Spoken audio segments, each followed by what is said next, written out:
We're going to be looking at the 15 must-start players for Week 3, and how we do this is we go game by game, matchup by matchup, trying to predict the flow of the game, trying to predict the game script, and who is going to be that must-start player from that game.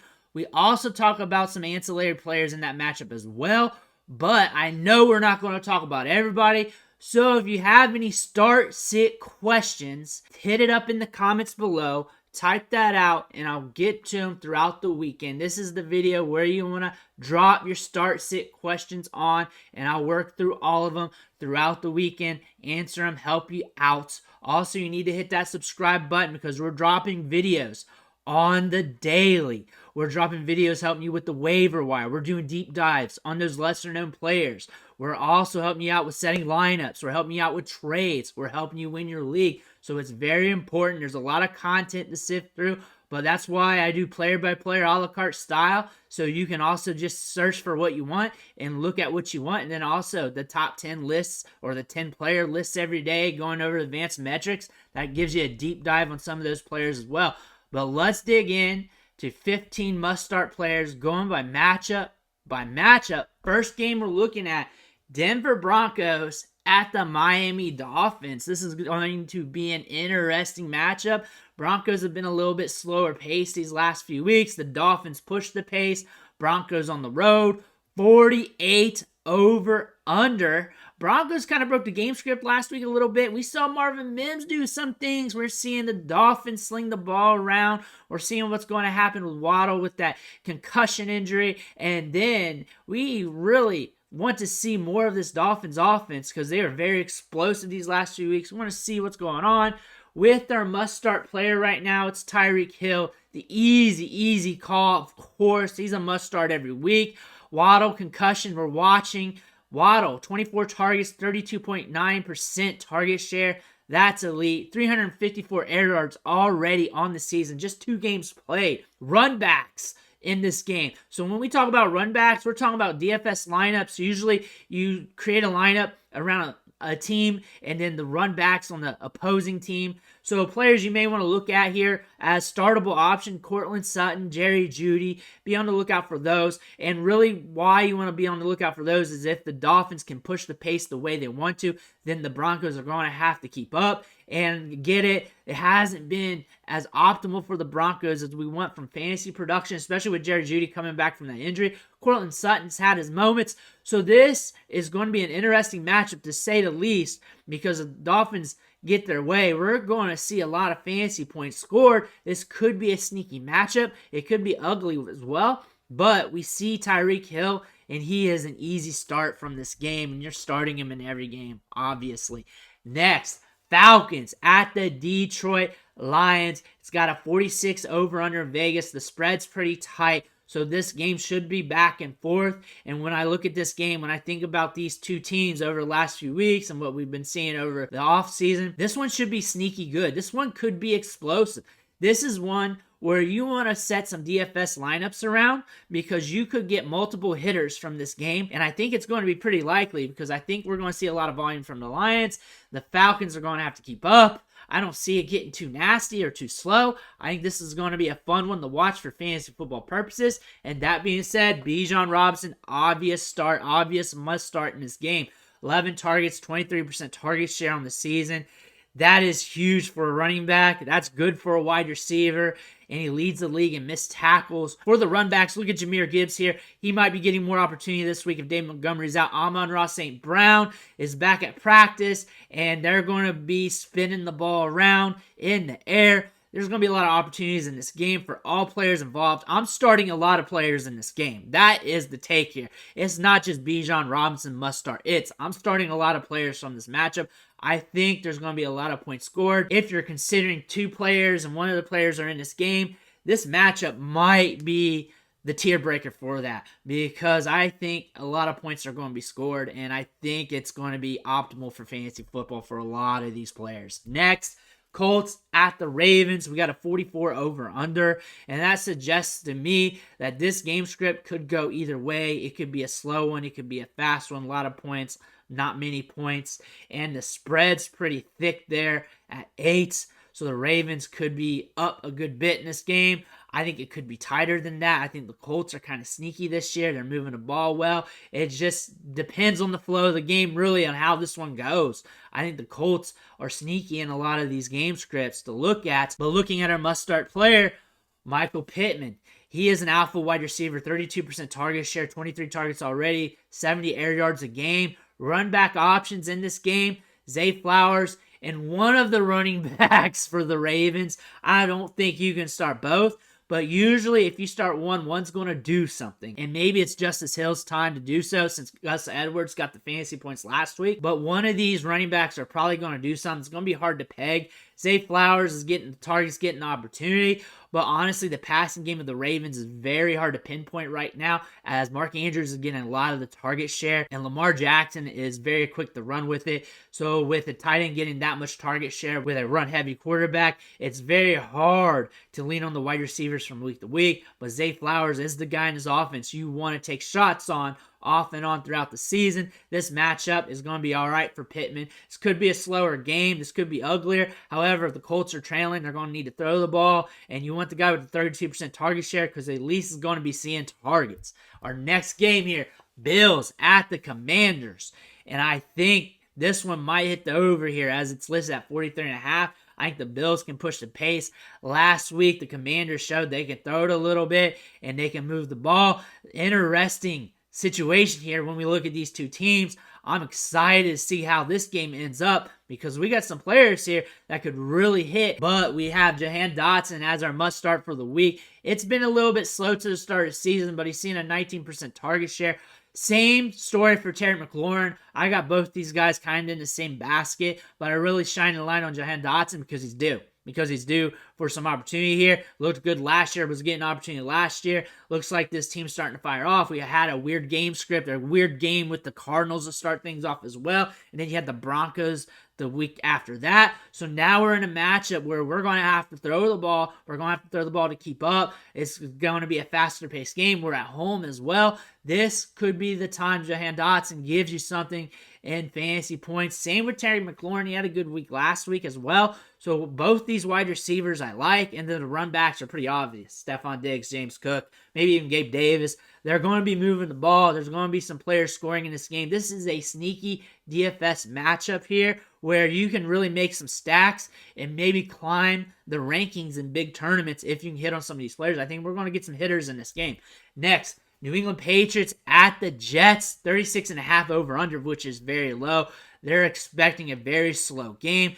The Jets are last in pace of play and plays ran in games, so that makes sense as well when you're looking at it. The Patriots have been faster paced than what has been predicted, but the game scripts might have been depicting that. That's something you want to pay attention to. The Patriots have been throwing it a little bit more than what has been predicted as well. So we really want to watch this matchup, really want to see how the Patriots react in this game, really want to see how this game flows. But the obvious must start here is Garrett Wilson, 30% target share. This guy's an alpha. This guy's good. This guy's a top-tier wide receiver. 98.3 route participation rate. We're pushing 30 routes ran a game. Might be a little bit less in this game. Really want to see the flow of the game. The run back option for the Patriots, Ramondre Stevenson, because he's guaranteed to get a ton of touches in this game in the run game. But honestly, this might be a nasty one. This might be a slower one. Kendrick Bourne's another option there because he's getting a ton of targets. They're throwing the ball a lot. But again, this is a game you may want some hands off in DFS lineups, or you may want to make some sneaky stacks. But the thing about this, Garrett Wilson, easy start for the week. Next, Tennessee Titans at the Cleveland Browns. The Browns lost Nick Chubb. Titans are tough against the run. And my prediction is that the Browns are going to throw it more, at least to some capacity, maybe 2 to 5% more, maybe a little bit more than that. I think they're going to toss it around, and that was my prediction in the offseason, going into training camp, that if something happened to Nick Chubb, that they're just going to go YOLO in the passing game because they paid all this money for Deshaun Watson. They did not bring in any running backs of consequence in the backfield over the offseason. That was my take then. That's my take now. Sticking to that, I think they're going to throw it a shade more. Just a little bit more because they still got to use the running backs. They got a low over-under for this game.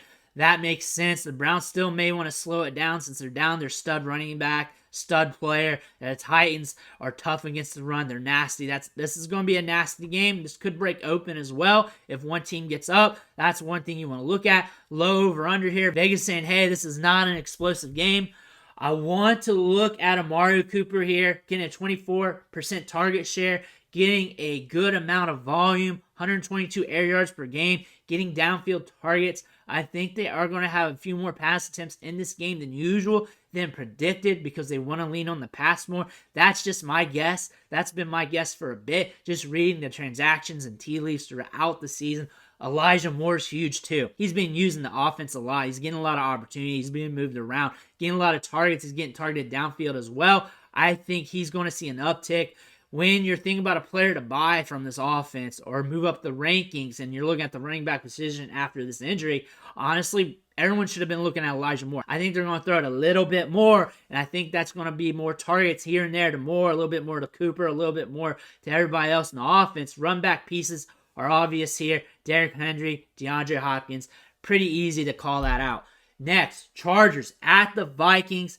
54 over under. You're starting everybody in this game. You're starting any wide receiver who's running routes in this game. You might be starting the running backs. The running backs have been pretty volatile on both teams here as of late, but still, you're starting everybody in this game. You're looking at this game, you're like, hell yeah, I'm making matchups here in my DFS lineups. I'm looking at this game as a tier breaker in a lot of my lineup decisions this week because it's so explosive. The Chargers have been putting up points. The Vikings has been having issues stopping people, and they're moving the football. There's going to be fire in this game. There's going to be fire. The roof's coming off here. And we're looking at Jordan Addison. Justin Jefferson's just too easy, and maybe some of my other picks have been too easy. But Addison, 11 targets, 12.6% target share.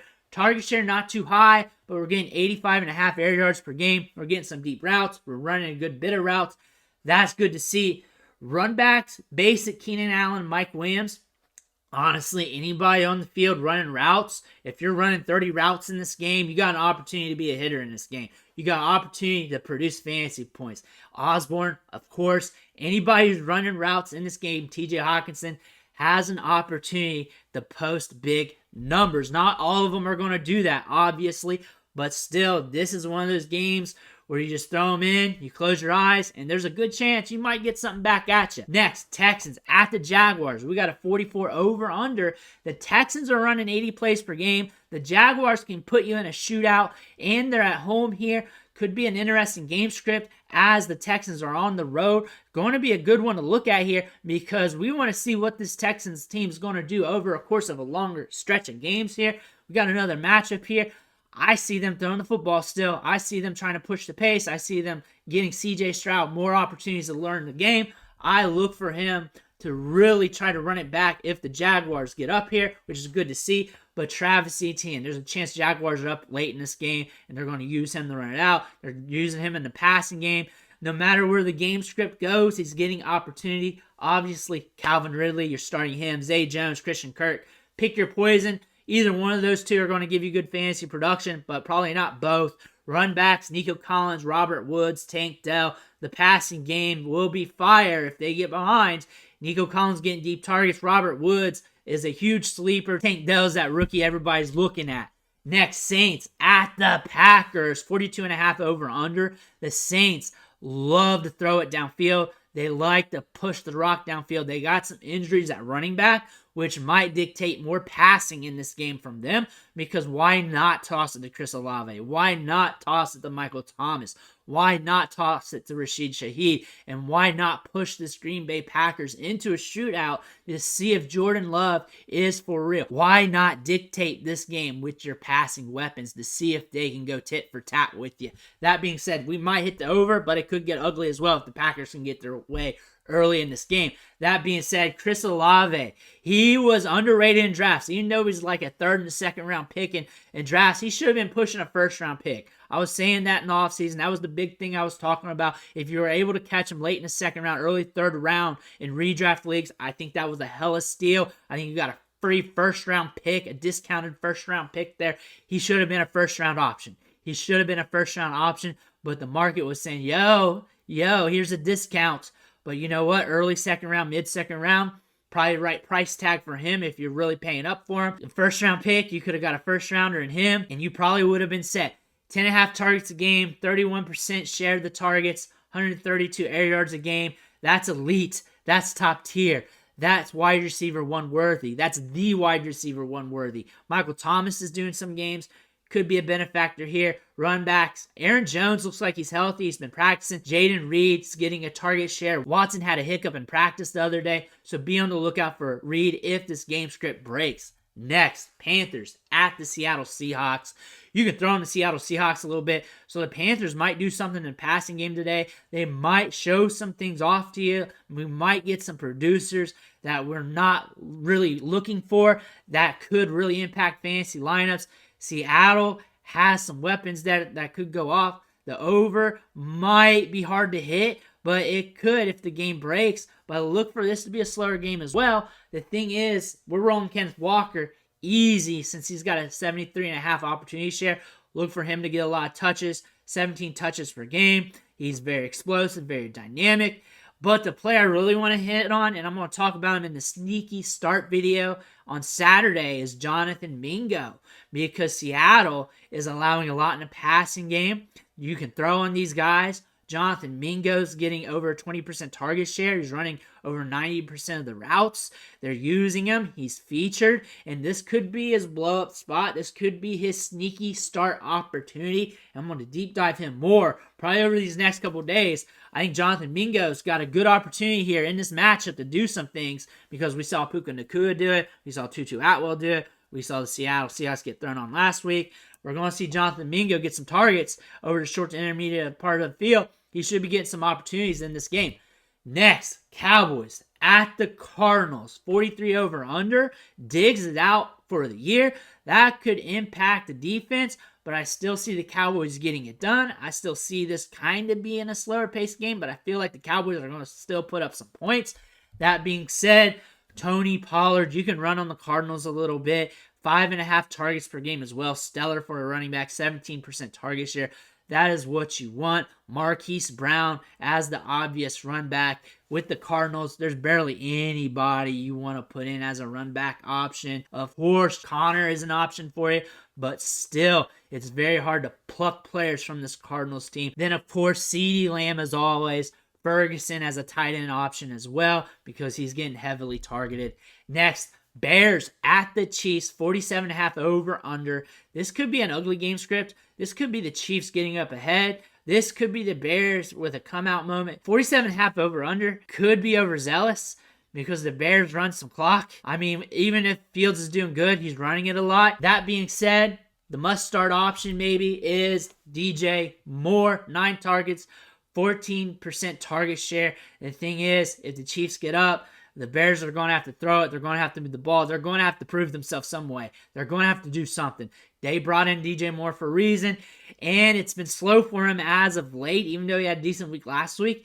He needs more volume. He needs more opportunity. This is the matchup to do it with, so we could see him as a good starter for this week. Run back, Sky Moore, Rashae Rice. If Kadarius Toney's in there, yeah, anybody who's running routes for the Chiefs, really, because you never know who Patrick Mahomes is going to lock onto for that week. Of course, Travis Kelce. Next, we got the Steelers at the Raiders here, 43 over under. This could be a fun game to watch. We got Deontay Johnson out. This could be the George Pickens show. We also got some pieces on the Raiders offense that could run back and make this a very explosive matchup as well. Steelers on the road. Kenny Pickett's got to do something. He's got to start moving the football a little bit better. We got to start getting better on offense. That being said, Steelers, you got yourself some George Pickens action coming up this week. 23% target share, 17 targets, getting targets downfield, 93.5 air yards per game.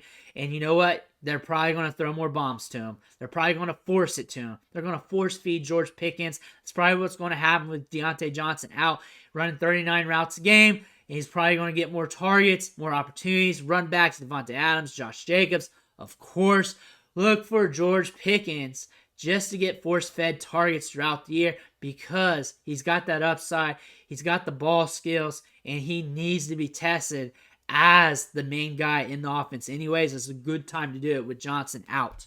Next, Eagles at the Tampa Bay Buccaneers, 40.5 over under here. Very interesting game script here because the Eagles can push the pace. Tampa Bay has been pretty electric. Nonetheless, surprising us with Baker Mayfield. It could go slow. It could go fast. That being said, we're looking at A.J. Brown. So obvious here because he's getting a lot of targets. Good target share. 113 air yards a game. But I really want to talk about Mike Evans. He's been a baller these last 2 weeks. And if the Eagles get up, look for them to push the pace. However, Evans has had back-to-back big games. So the odds of him having 3 big games in a row, it's hard to see him do.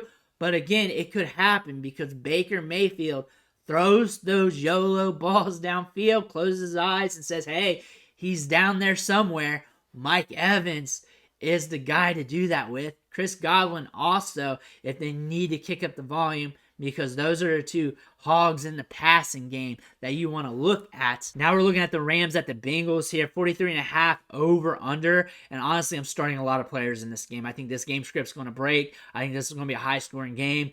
Those are really my takes as the game scripts, and I think this game script's going to break. I think this is going to be an electric game. I don't see this being slow at all. I think this is going to be fast-paced, high-scoring. The Rams are running 80 plays per game. I think they're going to push it like that as well. They're going to throw it a lot. I think the Bengals are going to be pushed to throw it a lot. Even with Burrow and that calf injury, I think they're going to have to push it. That being said, Puka Nacua, I think he's going to continue to see targets. I think he's going to have another big week, even if it's dialed back a little bit. 12 targets. If it's back like 20%, you're looking at 11, 12 targets. Are you kidding me? What, a 25 to 30% target share? You're talking wide receiver one number still? 100 air yards? 95 air yards? You're still wanting that. Even that dials back a little bit. Look at that. Think of those numbers. Even if it dials back a little bit, as it should over time, as we get more games in, that is still good. That is still good, and I want that in my lineups. Joe Burrow, calf. That is going to be a big thing in this game. If he's out, this could be an ugly game. This could be an ugly game. The run backs, Jamar Chase, T. Higgins, the pieces of the Bengals offense, of course. You're starting a lot of players in this game, though. Tutu Atwell. You're looking at Kyron Williams if you need him. You're starting a lot of players in this matchup because this matchup is going to be high scoring, high flying. There's going to be pushing the pace. If Burrow's out for some reason, if due to that calf, then that could change. But if he's in, he's still going to sling it. He's still going to throw it. It's not like he's going to turn around and hand it off. He's going to do his drop backs. He's going to wing it out. But those are the 15 must starts for this week. Drop your start, sit questions below in the comments. I'll get back with them throughout the weekend. Make sure you hit that subscribe button on the way out. Stop missing out on this content. It's really going to help you out throughout the season. I want to thank you for watching. Catch you on the next video.